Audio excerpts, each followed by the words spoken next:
Episode 55R, March 15, 2023.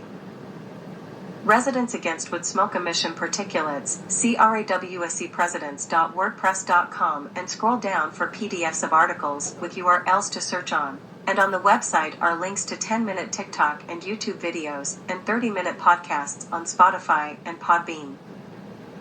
There is an old joke from the 1960s, I love the smell of napalm in the mornings.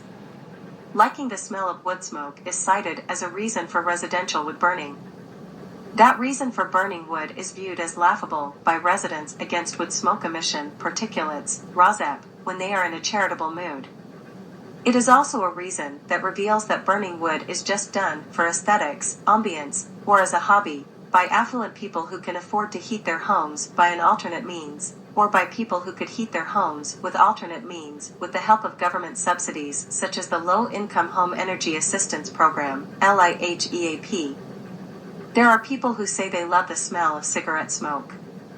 Those people could be tragically addicted to nicotine, or addicted to the little ceremonies of taking a cigarette out of a pack and mesmerized by the sight of the flame of a cigarette lighter. They may call the little tasks of lighting a cigarette a tradition. There are traditions, and there are traditions. Some things falsely labeled traditions do not honor any person, place or thing that has gone before, but merely ape foolish and harmful behaviors of the past. United States. RAWSEP view, this study is flawed because it provides only generalized information. Hyperlocalized monitors of PM 2.5 pollution, particulate matter of 2.5 micrometer size, wood smoke is 90% PM 2.5, shows where residential wood burning PM 2.5 is emitted, which exceeds Environmental Protection Agency, EPA, safe limits over extended periods of time, affecting the health and life of near neighbors of residential wood burners. This Lancet study shows data from monitors which show non-localized data, only gross data, that prove that PM 2.5 exists, but does not pinpoint where the emissions come from. Using PM 2.5 monitors in yards of near neighbors of residential wood burners will pinpoint where the emissions are coming from. This use of each Purple Air PM 2.5 monitor allows download of historical PM 2.5 data from overnight and weekend residential wood burning emissions during normal working hours of governmental officials, allowing for regulation and shutdown of residential wood burning without having to enter residences of wood burners, nor check certification of wood burning equipment. A recent report of the Office of the Inspector General, OIG, the watchdog of the EPA, stated that methods of U.S. certification of wood stoves allow highly polluting wood stoves to continue to be sold in the United States, with a label from the U.S. government saying the polluting wood stoves are certified. There are also alternate forms of heating developed recently, such as electric-run heat pumps that can operate at temperatures well below freezing, and the government-run program Low-Income Home Energy Assistance Program, LIHEAP, exists to help low-income people pay for moving from wood heating to alternative forms of heating such as heat pumps. Study into global daily air pollution shows almost nowhere on Science Daily. https://www.sciencedaily.com releases 2023-2003. Study of daily ambient fine particulate matter, PM 2.5, has found that only 0.001% of the global population are exposed to WHO safe levels. Date: United States, Lancet Journal.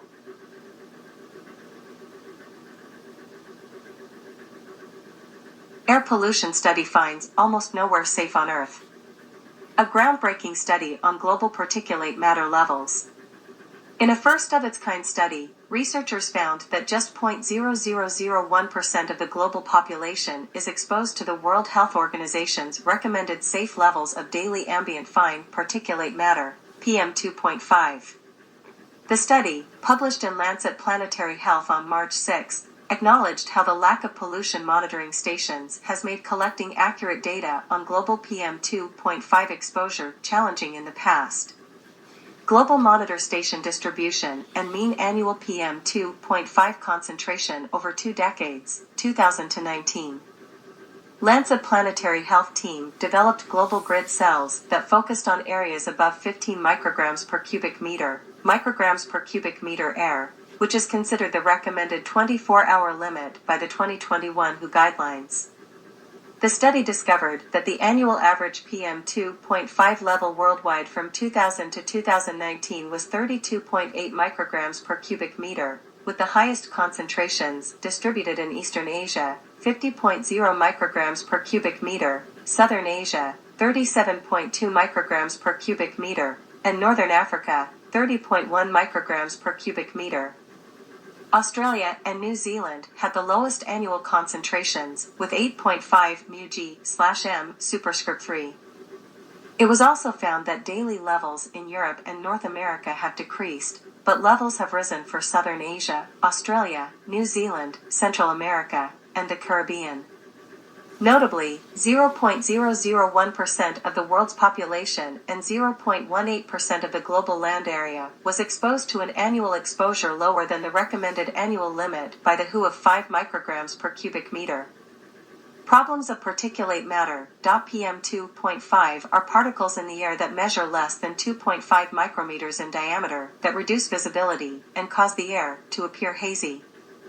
It comes from outdoor sources such as vehicle exhausts, power plants, and anything that involves burning fuels. Some indoor activities can also produce PM2.5, such as cooking, operating fireplaces, and tobacco smoke. The particles can travel deeply into the respiratory system and can cause short-term health effects like eye, nose, throat, and lung irritation, coughing, sneezing, and shortness of breath. PM2.5 can worsen medical conditions like asthma and heart disease. Long-term exposure to it has also been linked with higher rates of chronic bronchitis and increased mortality from lung cancer and heart disease. Furthermore, one study found that ambient air pollution, as annual PM2.5, accounted for 3.1 million deaths in 2010.